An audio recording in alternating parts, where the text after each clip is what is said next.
attending a youth concert or rally in Ohio during my senior year in high school, I actually signed up to attend a year-long Bible internship in Texas. I lived in Indiana at the time, but decided I wanted to take a gap year to go through leadership training, Bible study, and to test out the whole Jesus thing. But when it came time to go, I was afraid. I felt like I was risking everything. My family, my friends, my entire life was in Indiana, and I'd be moving across the country away from all of it. You know, sometimes we don't even have to experience anything in real life to get our fear going. We can simply imagine a change going wrong, and it's enough for us to shut down. It's the fear of failure, or the fear of the unknown, or the fear of rejection. Change isn't easy, but what if, even if everything never stopped changing around us, there was a way not to get knocked off course by fear? The Hebrew people are an important part of the Christian faith. They were the group of people God chose to remain connected with in a special way. And at one point, the Hebrew people went to Egypt to escape a terrible famine. They ended up staying there and growing so large in number that they started to be seen as a threat to the Egyptians. That's right, the Egyptians actually enslaved the Hebrew people because they were so afraid of them. The Hebrew people cried out to God to rescue them. God listened and sent a man named Moses to lead them out of slavery. And then through Moses, God set them free from slavery and committed to lead them into an incredible land of their own, a land they called the Promised Land. Now, when they got to the Promised Land, they wanted to check it out before moving in, right? Kind of like inspecting a house. They spent 13 spies to the land. They were hoping to make their own to see what this promised land was like. Here's what they found out. They gave Moses this account. They say, "We went into the land to which you sent us, and it does flow with milk and honey. Here's its fruit. But the people who live there are powerful, and the cities are fortified and very large." It was all good until they noticed that there were people living there who appeared to be powerful and had built cities that seemed indestructible. Then they kind of started hesitating. But that wasn't all. They also said this. They said, "And there we saw giants, and we were in our own sight as grasshoppers, and so we were in their sight." This is a confusing part of the Bible, and it's okay to say that. And as a general rule, when it comes to reading passages that cause us to ask questions and wonder what God is really like and what he really cares about, we should always look at Jesus. But the spies, they got to the land and saw a problem: giants. And they were afraid. When you and I decide to make changes in our life for the better, we face giants too, often in the form of fear.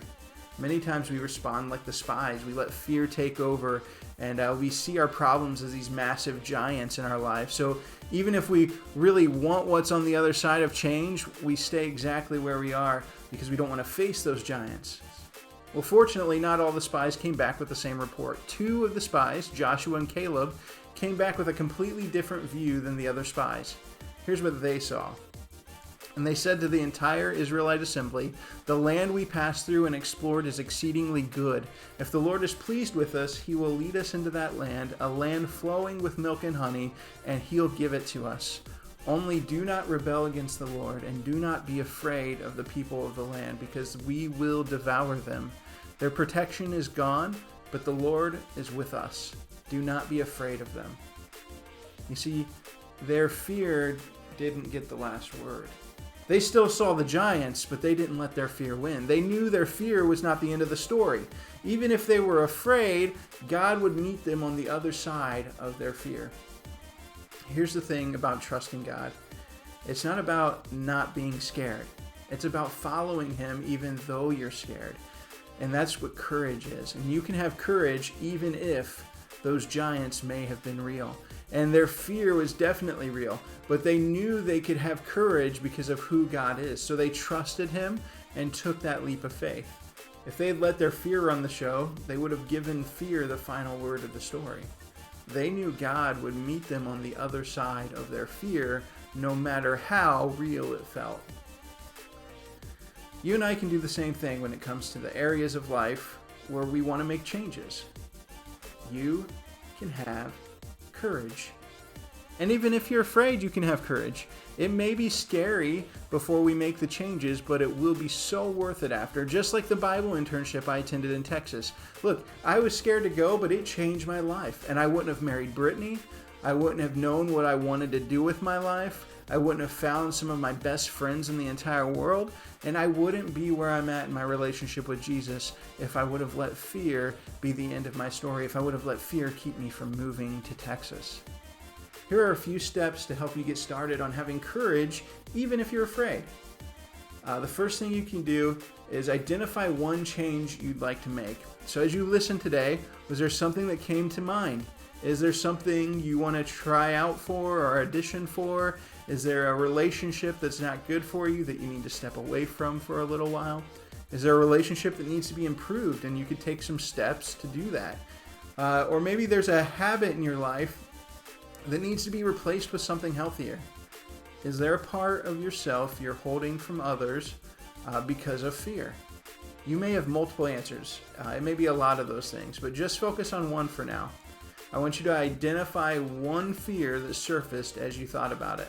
And this is the thing that makes you want to pause and think, I'm just not sure I can do that. Maybe it's a fear of rejection or failure or the unknown. Maybe it's a fear of actually changing.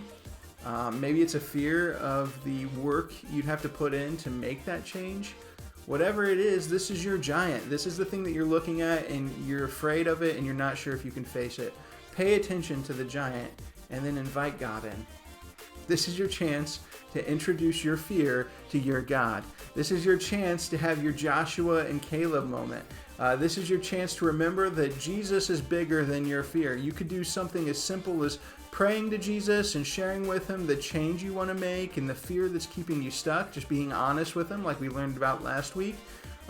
You can let sharing your fear be the first step in choosing a different response to fear. Sometimes even verbalizing it makes it easier to face. When we live with the confidence of who God is, even if we're afraid, we can have courage. We have our life groups, the opportunity to have other people who walk alongside of us, encourage us in our faith, and help us make good changes in our lives.